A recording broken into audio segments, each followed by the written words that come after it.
Hola, ¿qué tal? Saludo de nuevo a todos con mucho placer en este directo de fin de semana domingo. Y bueno, vamos a estar hablando de muchos temas que están aconteciendo en la política mundial, como por ejemplo, otros tres abogados de Hunter Biden han renunciado. Y vamos a hablar de la cuestión argentina, el laberinto argentino, le he titulado por todas las cuestiones extrañas que están ocurriendo en el país pampero. Y vamos a hablar también de otras cosas como lo de Hawái, que me han estado pidiendo que diga algo de Hawái, pero obviamente ya lo dije en un momento, en su momento, que fue Hawái, siempre lo he dicho, es un centro donde hay debajo de la isla bases subterráneas alienígenas, muchas bases subterráneas. No sé si hay una gran ciudad subterránea, pero de que el gobierno la está cuidando celosamente, la está. Hay mucha vigilancia en la isla de Hawái desde hace mucho tiempo y yo lo he documentado en Patreon, como los helicópteros gubernamentales siempre están vigilando que las personas no se salgan a costas, que no estén explorando de más. Siempre ha habido mucho control. De hecho, dos personas del canal de Tercer Fase de la Luna fueron a filmar ahí, ¿no? Porque había muchos avistamientos por toda la costa hawaiana. Entonces creo que hay una guerra ahí ocurriendo. ¿Por qué? Porque los de luz han estado pertrechándose en ciudades de ese tipo, ciudades aisladas, islas, centros, digamos, no urbanos, sino pues, rurales, donde hay naturaleza. Han estado creando ciudades donde ellos están ahí haciendo experimentos, elevando la vibración, tratando de crear autosustentabilidad. Y es lo mismo que vimos que ocurrió en la frontera, los mismos ataques con láser. Otros dicen, otras fuentes, claman que estos son ataques de la misma élite, que son experimentos que están llevando a cabo los mismos elitistas, ¿no? Que están llevando a cabo esto para afinar sus armas y ver cómo reacciona la población y un ataque para bajar la vibración. Yo creo que va más por el otro sentido. Y esto también, la fuente viene de Michael Salla y de Elena Danaan, en el que las semillas estelares están, bueno, no semillas estelares, sino directamente infiltración alienígena de varias razas de la Confederación de Luz, pertrechándose en estas zonas, tratando de subir y elevar la vibración en un momento en el que la era de Acuario está entrando, y a partir de ahí pues se desatan estas luchas donde pues incendiaron toda la frontera, incendios forestales inexplicables, caían rayos láser del cielo, personas fueron testigos, abrazaron casas, abrazaron cultivos.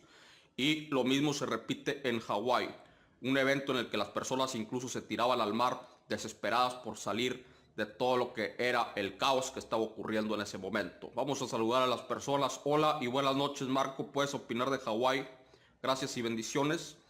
Gracias, Raúl Giuseppe, Amezcua, Gutiérrez. Claro, pues estamos tocando el tema. Noelia Medina, gracias por tus videos. Gracias a ti, Noelia, por estar y ser parte de la comunidad de este canal. Saludos desde Avon, Colorado. Saludos. Lautaro Calle, ¿qué pasará con Níger, Burkina Faso, Mali, países que se han rebelado contra los Rothschild? Los Rothschild, ¿saldrán de la miseria? Pues va a ser un proceso. No es fácil de rebelarse de los Rothschild y de pues, la jaula geopolítica que por años han estado pagando vasallaje. Y bueno, es muy difícil, va a ser un proceso, va a haber mucha guerra sucia para dar la vuelta, para minar el gobierno desde dentro. Los colaboradores locales no van a querer perder su influencia tan fácil. Créanme que los elitistas, yo siempre lo he dicho, no pueden llevar a cabo e implementar sus políticas si no tienen colaboradores locales. Los colaboradores locales, los traidores dentro del seno de la nación, son los culpables de que los elitistas y los oligarcas y los plutócratas implementen sus políticas locales, domésticas, que al final se extrapolan hacia el globalismo. Hola Marco, ¿cómo estás? Qué buen reportaje, dice Pedro Ortega. Gracias, Pedro. Eh, desde de Hawái. Muy bien, gracias por tus videos. Gracias, Pedro, a ti. Ahora sí llegué a tiempo, dice Isa Ikaru. Gracias, saludos. Gracias a ti, Isa. Qué bueno que llegas a tiempo en este directo. Vamos a dejar el tema de Hawái y pasar al tema argentino, que pues, muchos colegas argentinos están desesperados porque fueron, como todos sabemos, las elecciones paso hace días. Y bueno, el fenómeno político de Javier Milei fue el que llegó y detonó todo el templete. Prácticamente arrasó con la clase política dominante, el bipartidismo de los incompetentes Kirchner y de los insalubres macristas, ¿no? Con Patricia Bullrich a la cabeza. Y bueno, y todavía el oficialismo puso a un candidato inepto, un candidato odiado, al secretario de Economía, si no me equivoco, Sergio Massa, que pues, ha sido inoperante, y ponen al peor candidato posible, quedó en tercer lugar en las votaciones. Yo creo que abusaron de soberbia, de ineficacia, no sé qué les pasó por la cabeza. Lo mismo se preguntan todos los argentinos, estoy seguro, que vayan a poner a Sergio Massa como candidato y continuar con políticas lacerantes para la Argentina. Entonces, parece ser que todo, yo, pues créanme, creo que no quiero pensar mal, pero creo que todos están de acuerdo en llevar a la Argentina al desastre. Creo que tanto Sergio Massa y su pandilla de incompetentes, como los Patricia Bullrich y los macristas, estuvieron impulsando a Javier Milei por abajo del agua, se hicieron a un lado y han dejado que este ascienda porque es parte de ellos, es parte de la misma casta política, y parece ser que la orden fue dada desde más arriba, desde las aguas insanas del Fondo Monetario y de los fondos buitre de Paul Singer. Creo que ellos son los que dijeron dejen que Milei llegue porque es parte de lo mismo y todos están de acuerdo. Eso es lo que dice Daniel Stulin en sus análisis y creo que tiene razón, porque no hay otra explicación por la que actúen con tanta laxitud en la cuestión de elevar a Javier Milei a un orate completo al más alto cargo en la Argentina. Entonces, ahora bien, supongamos que Javier Milei implemente los disparates que quiere implementar. Pues Argentina se va a abrazar al caos del Fondo Monetario, el cual se había apropiado del mismo Fondo Monetario en el 99-2000, con la crisis más horrenda que vivió ese país, una seguidilla de presidentes saliendo en helicóptero, renunciando, de la Rúa saliendo el helicóptero de la Casa Rosada porque iba a ser linchado, y las mismas políticas del Fondo Monetario son las que está queriendo aplicar Milei, Macri y Kirchner, los tres al hilo. No hay una oposición real y nacionalista o soberanista en la Argentina. Y esto lo discutíamos con ustedes hace tiempo. Desgraciadamente, bueno, el abstencionismo fue muy alto, ¿no? Hubo como 30% de abstencionismo, nadie quiso votar, estaba muy desencantado, el país se partió en dos, no hay solución.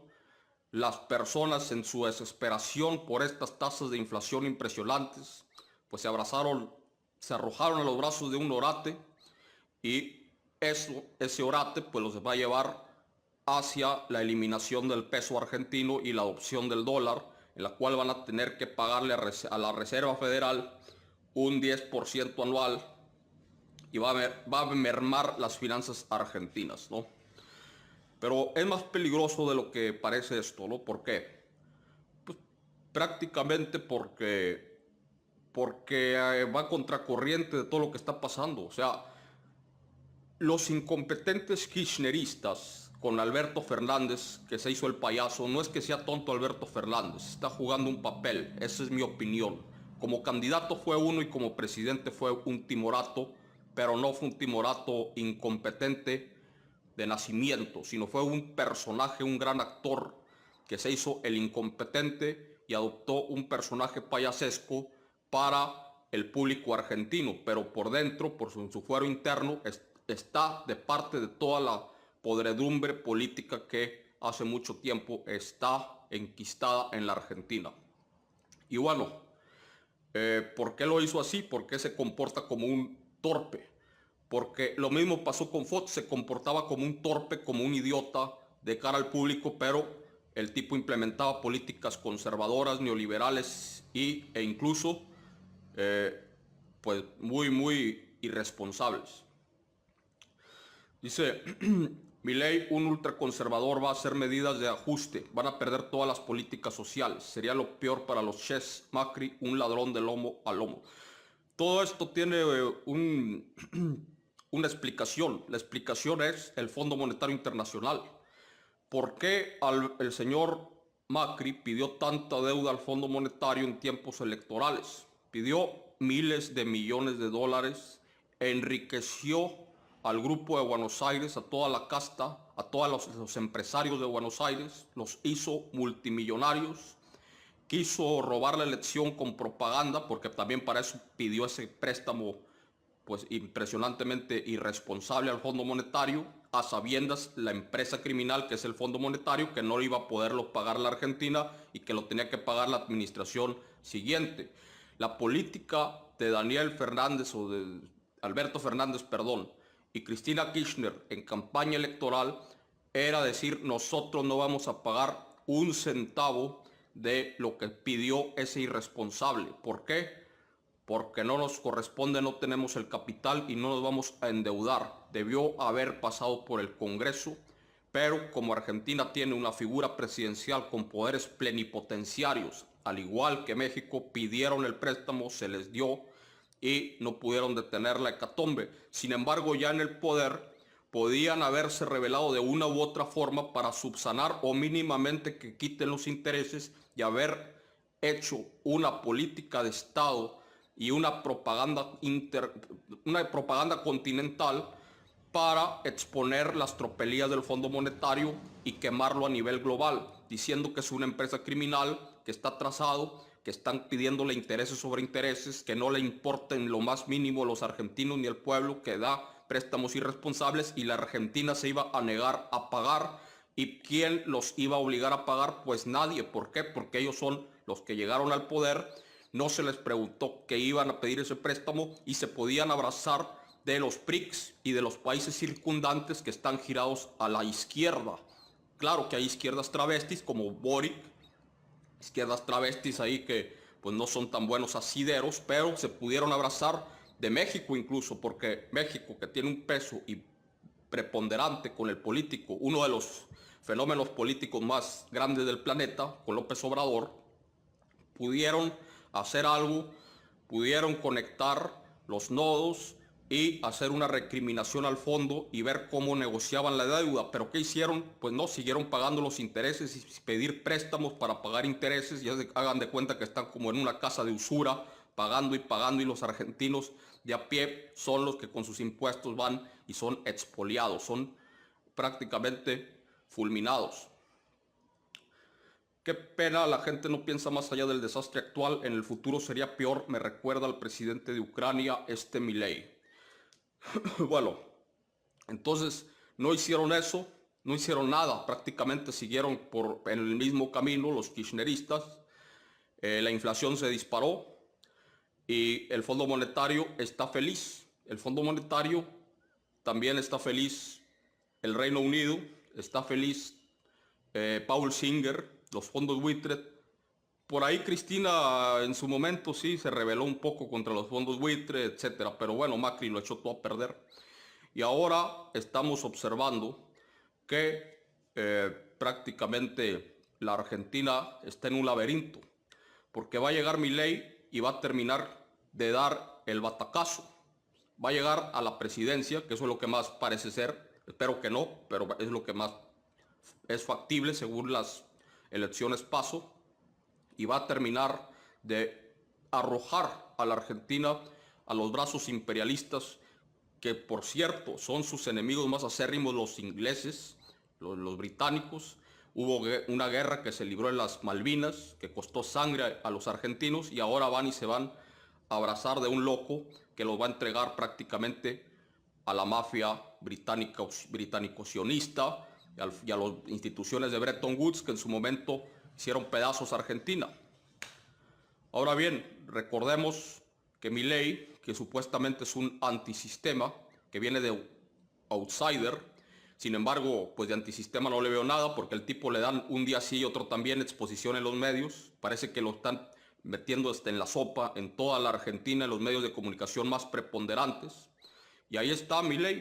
O sea, aquí por ejemplo en México Televisa y Televisión Azteca, que Televisa es un accionista de los Rothschild, por cierto, los Rockefeller también financian a Sheinbaum, pues le están dando exposición a Sheinbaum precisamente, pero tienen vetado a Adán Augusto López. O sea, Adán Augusto López, el candidato más nacionalista de las corcholatas de la Cuarta Transformación, no sale en Televisa por consigna de los dueños de los medios. Y no sale en Televisa ni en muchos medios porque hay una mordaza que impide que Adán Augusto tenga exposición precisamente para subir a Sheinbaum. Ebrard está en el medio en todo esto.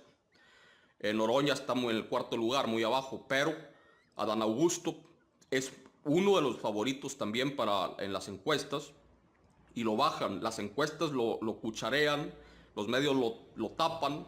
Sin embargo, esto mismo no pasa con Milei. Con Milei sale hasta en la sopa, habla como merolico, como decimos en México. Entonces, esto nos habla de que hay alguien que quiere que la figura de Milei ascienda por tanta exposición que se le da a los medios, y esto es lo que está pasando. Y no me quiero meter a las cuestiones personales de Milei porque se dicen muchas cosas muy raras. No me quiero meter en ese punto. Vamos a dejar los temas personales de lado, pero pues prácticamente se puede ver con su personalidad irascible por dónde van los tiros. Dice aquí: buenas noches Marco, buenas noches Irina, te mando un saludo. Noelia Medina: Cristina fue lo peor que le pasó a la Argentina. Ella, íntima amiga de Chávez y hoy Maduro. Bueno, es otra cuestión. Mínimamente Chávez tuvo una política soberanista, O sea, Chávez sí, y bueno, no fue tan vendepatrias. No fue vendepatrias, de hecho lo asesinó la CIA incluso. Hola Marco, buenas noches y comunidad, saludos. Hola Sepúlveda Verónica, como siempre un abrazo. Marcos, con todo lo correcto estás, ese Milei es un Bukele. Bueno, Bukele no ha sido tan mal presidente desde mi punto de vista. Creo que ha hecho cosas positivas en el plano de la seguridad, no tanto en la cuestión económica. No, bueno, la verdad desconozco la cuestión económica, pero sí ha tenido muy buena aceptación por parte del pueblo, el señor Bukele. Y tiene un enfoque soberanista, tiene un enfoque en el cual no se ha arrojado a los brazos de los globalistas. Yo veo bien la figura de Bukele. Y bueno, amigos, les recomiendo ver dos programas al respecto de quién es Milei. Uno es del señor Nicolás Moras, que está en su canal. Búsquenlo, es un documental muy bueno que hizo ahí. Que ya saben que el señor Moras, pues a veces a veces peca de alucín, otras veces peca de exagerado, otras de descontextualizar. Pero en esta ocasión, hablando sobre Milei, creo que hizo un muy buen trabajo. Y también el análisis del doctor Alfredo Jalife, que acaba de salir hace 2 o 3 días, sobre Javier Milei y las Malvinas financieras. Esos dos programas le van a dar una perspectiva real de quién es el señor Javier Milei y qué intereses hay detrás de este personaje que va a dolarizar la Argentina. Háganme el favor, va a dolarizar la Argentina y también va a hacer que la venta de órganos sea legal. Y además va a ser legal a todo tipo de armas. O sea, a los argentinos van a poder estar armados. Y al estar armados, pues prácticamente, imagínense nada más la codicia de muchas personas, que hay mucha hambre, hay mucha desesperación. Imagínense, todos van a ser carne de cañón. O sea, vas a ver a alguien en la calle y vas a pensar, a ese le puedo sacar los riñones y venderlos legalmente, sin tanto, ¿cómo se dice?, problema. Entonces, eso abre la puerta del infierno prácticamente, ¿no? O también puede ser la otra, que haya personas inescrupulosas que tengan 3, 4, 5 hijos y los vean como negocio en lugar de verlos como hijos. Hay muchas personas malignas en el mundo y pueden que le saquen los órganos para venderlos. Eso es lo que está pasando y puede hacerse un gran negocio si Milei abre las puertas del infierno que va a traer su presidencia, y si es que sus políticas públicas pasan por los cánones congresistas, porque también puede haber bloqueos en las cámaras. La eliminación del Banco Central es toda una falacia. O sea, va a eliminar el Banco Central, sí, en un momento en el que puede haber una diferente corriente de pensamiento dentro del Banco Central impulsada por su fuerza política, pero él no quiere saber nada del Banco Central. lo quiere eliminar y quiere que toda la Argentina pase directamente al control de la Reserva Federal, que se va a encargar de imprimir los dólares y de enviarlos en helicóptero a la Argentina y que estos se repartan en los diferentes estados sin un banco central. Algo muy extraño, pero bueno, eso es lo que pretende. Sin embargo, si yo fuese el presidente, lo que haría, como lo ha hecho López Obrador, sería impulsar una corriente de pensamiento dentro del banco de bancos que no sea la corriente unipolar de la escuela tecnócrata, sino que tenga un enfoque soberanista. Claro que desde 40 años de neoliberalismo en México ha habido una corriente unipolar de pensamiento tecnócrata y es difícil de quitarla del banco de bancos. Por tanto, se tiene que crear una escuela con visión soberana dentro del gran banco central, no eliminarlo tajantemente. Y eso es lo que López Obrador ha hecho, tratar de impulsar figuras poco a poco que tengan una pluralidad de pensamiento en el banco de bancos. Lo mismo que pudo haber hecho Milei, pero pues dice Milei, el horno no está para bollos, voy a quitar el Banco Central, sin embargo, te voy a entregar al país, al señor dólar. Y aquí quiero también decir algo sobre Milei. Milei es fanático de el empresariado que produce según sus propias palabras y por eso va a quitarle los impuestos a los ricos. Claro, ricos, pues a los ricos que producen en sus propias palabras. Sin embargo, en la vida real sabemos que muchos de esos ricos son creados por el mismo Estado. El mismo Estado le da el asiento a todos estos personajes para que se enriquezcan a costa de los otros y se crean monstruos que son monstruos pues prácticamente que no producen, sino que son empresarios parasitarios del Estado. Lo mismo pasó en México en el Salinato, cuando Salinas impulsó a una casta de privilegiados que hoy le llaman empresarios productivos, como el imbécil ¿cómo se llamaba? Ricardo Salinas Pliego, que todo lo que le dieron lo está haciendo pedazos, está cayendo sus empresas, no sirve, nada más se la pasa pidiendo préstamos y no los paga. Sus acciones han caído en la bolsa. También estuvo Germán Larrea, que le dio las minas del país, le dio Ferrocarriles de México, y también otros, pues prácticamente Carlos Slim, que le entregó las telefonías. Entonces estos son vistos, incluso tienen un programa que se llama Shark Tank, como si fueran los gurúes de la economía, cuando son puros parásitos que le dieron todo en bandeja de plata. Y lo mismo va a pasar con Milei en el poder, le va a dar el poder a estos personajes que incluso van a tener exenciones fiscales y va a seguir habiendo una desigualdad fiscal entre los pobres y los ricos, pues de dónde va a salir el dinero para pagarle todo el dinero al Fondo Monetario, pues de los subsidios que antes gozaban los pobres. Lo va a desmantelar, o sea, Milei no lo esconde, dice: yo voy a desmantelar al Estado social, voy a hacer que los pobres tengan que trabajar y no vivan del Estado, es decir, les voy a quitar todas las prebendas y a los ricos les voy a aliviar. Un neoliberal en toda su máxima expresión. Amigos, pues miren, es muy preocupante esto. ¿Por qué? Pues repito, o sea, vienen políticas muy extrañas de parte del señor Milei, y de aquí a que sean las elecciones en 2 meses, 3 meses, no sé cuánto será, cuándo son tiempos electorales, creo que son 2 meses, todo puede pasar y Milei puede caer, o sea, puede que no entre al poder, y también el 30% que se abstuvo de votar puede hacer una diferencia en ese sentido. Claro, yo soy mexicano, no les quiero decir cómo deben de votar, pero pues ustedes conocen mejor su país que yo mismo de su propio país. Dice: Argentina debe dolarizar su moneda o estará en ruina dentro de poco. Pues esa es la trampa. O sea, te dicen, no, pues tiene que dolarizar porque va a estar en ruina, pero no es cierto. En México estuvimos en ese momento con el Fobaproa salinista y hasta ahora con una política de Estado logramos salir de esa crisis. Con mucho pesar, con mucho dolor, pero no dolarizamos como querían los neoliberales a ultranza, dolarizar. Ahora estaríamos en manos del Fondo Monetario y de la Reserva Federal, directamente vasallos como Argentina. Argentina no debe dolarizar por ningún motivo. Bendigo tu ser humano, luz, Mercedes Blanco de Venezuela, dice Mercedes Blanco.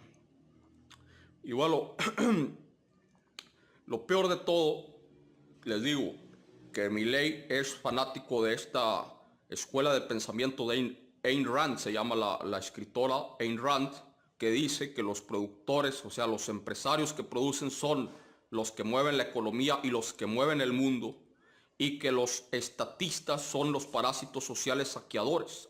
Y les voy a decir cómo empieza el libro de la rebelión de Atlas de Ayn Rand, que de hecho no es casualidad que el grupo Atlas británico esté financiando a Javier Milei. Por algo se llama el grupo Atlas, porque Milei es parte de esta escuela de pensamiento de Ayn Rand de la rebelión de Atlas.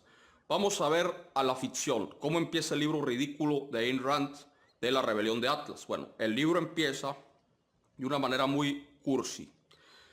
Un tal Francisco de Anconia, que es un súper empresario, un gurú de las finanzas, un genio en toda ultranza, se encuentra jugando canicas o no sé qué carajos está jugando en Estados Unidos o en una de sus mansiones, y recibe la noticia de que el gobierno populista de México ha nacionalizado los ferrocarriles de Francisco de Anconia. O sea, todas las vías férreas del país mexicano le pertenecían a Francisco de Anconia porque él es el que llegó. O sea, los mexicanos somos estúpidos, ¿no?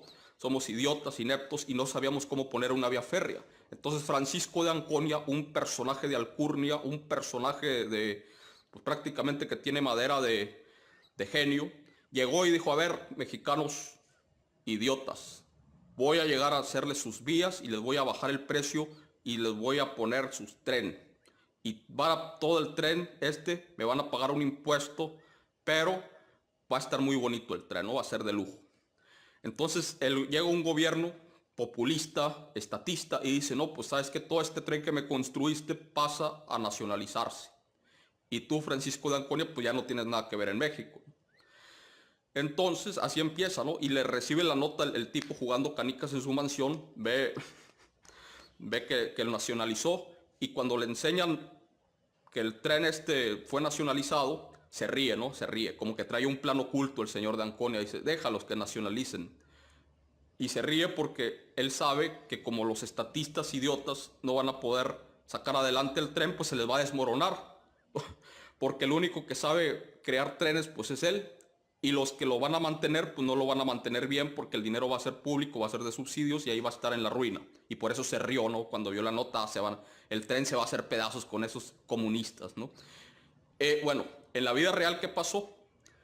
Pasó lo contrario.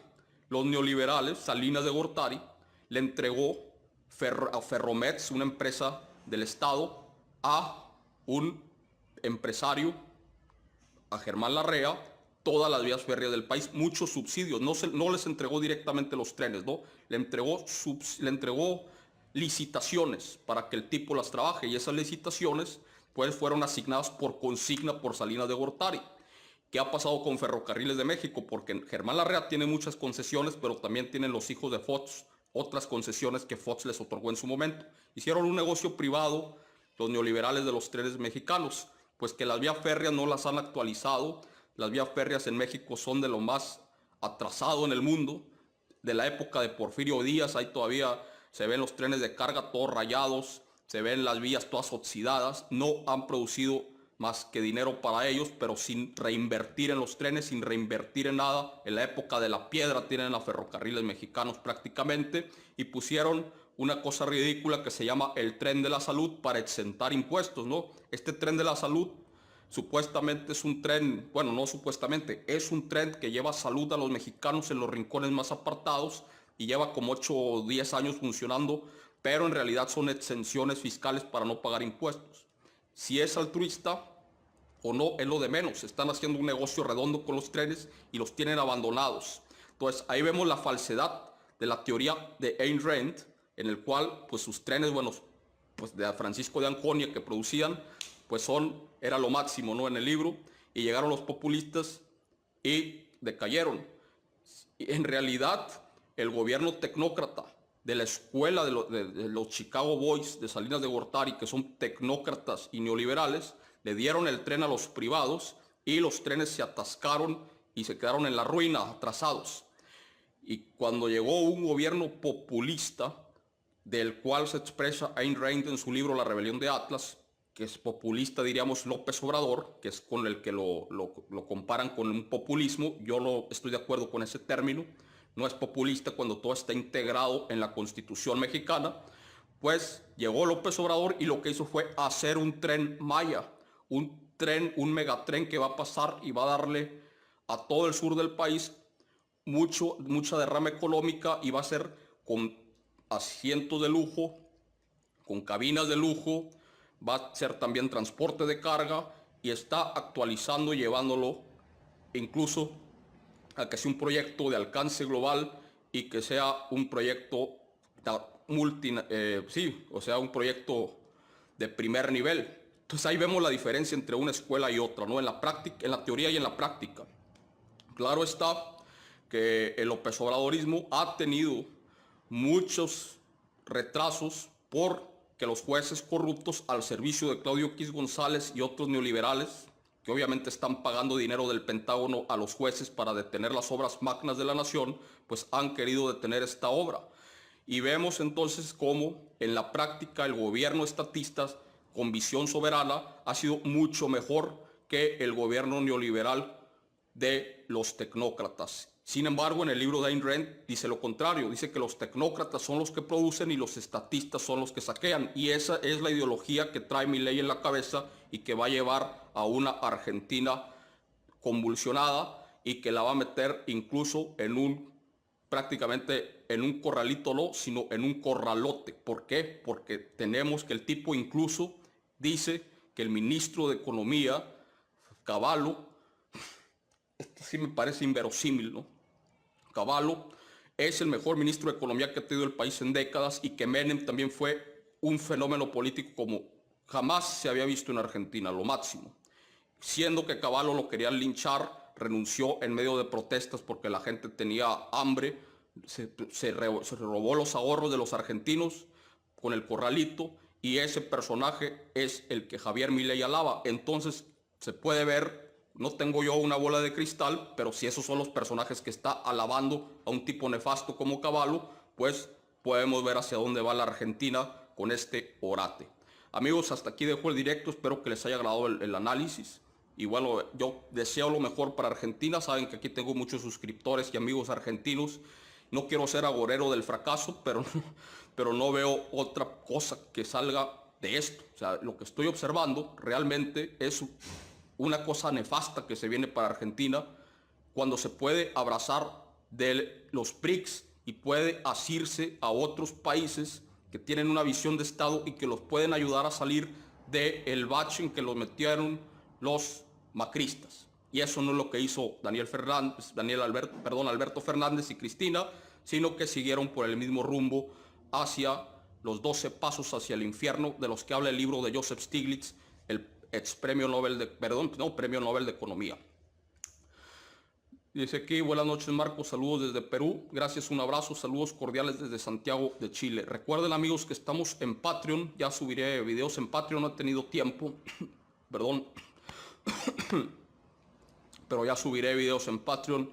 No quiero dejar ahí descolgado el asunto, pero es que no he tenido realmente tiempo, ni siquiera he tenido tiempo a hacer muchos videos pregrabados, pero ya espero que todo esto pueda tener más tiempo. Argentina se va al abismo, dice Guillermo. Esperemos que no, seamos positivos, deseémosle lo mejor al presidente que entre, que parece ser que va a ser Milei, y esperemos pues lo mejor. Esperemos que pese a que dolarice y pese a que se entregue la Argentina al Fondo Monetario y a todos estos buitres de la isla británica y de las Malvinas financieras de la que habla el gran Jalife, pues les vaya bien, ¿no? Que es lo más importante. Sin embargo, pues ahí tenemos el proyecto original de Menem y cómo acabó todo, y pues parece ser que para allá va la cosa, ¿no? Amigos, pues los dejo y espero que nos sigan en Patreon, nos sigan en Instagram, aquí estamos en Facebook y por supuesto en YouTube y en Libri. Que pasen una excelente noche.